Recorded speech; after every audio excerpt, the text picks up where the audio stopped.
নমস্কাৰ, মই amrita pritam Sarma। আপোনালোকৰ মাজত আজি এনেকৈ আহিলোঁ।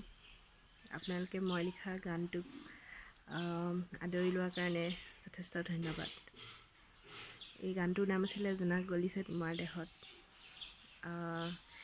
অসমীয়া সংগীতৰ এটা ৰোমান্টিক গান, য'ত কোনো ধৰণৰ বেয়া একো নাই, মাৰ্জিত ভাষাৰে আৰু খুব সুন্দৰকৈ এটা সংগীত, এটা গান আপোনালোকৰ মাজত এৰি দিছিলোঁ।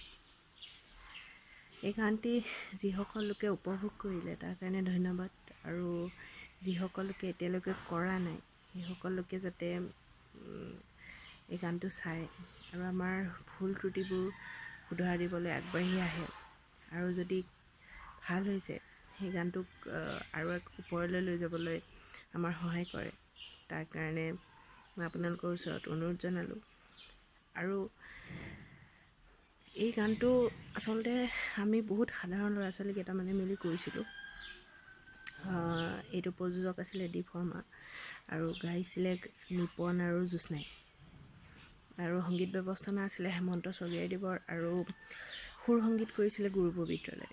খুব ধুনীয়াকৈ কৰিছিলে। প্ৰথম প্ৰচেষ্টা আছিলে। প্ৰথম প্ৰচেষ্টাত সাধাৰণতে দুই এটা দুখ ৰৈ যায়।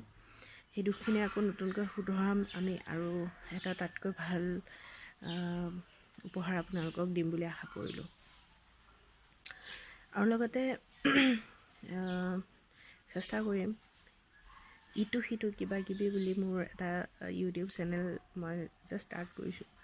এই চেনেলটোত কিবা কিবি নতুন বস্তু দিম, কিবা কিবি অসমৰ লগত জড়িত বস্তু দিম, অসমীয়াৰ দিম, কিবা কিবি নজনা কথা, কিবা কিবি জনা কথা। আশা কৰিলোঁ আপোনালোকে এই মোৰ প্ৰচেষ্টাত মোক সহায় কৰিব, মোক আগুৱাই নিব।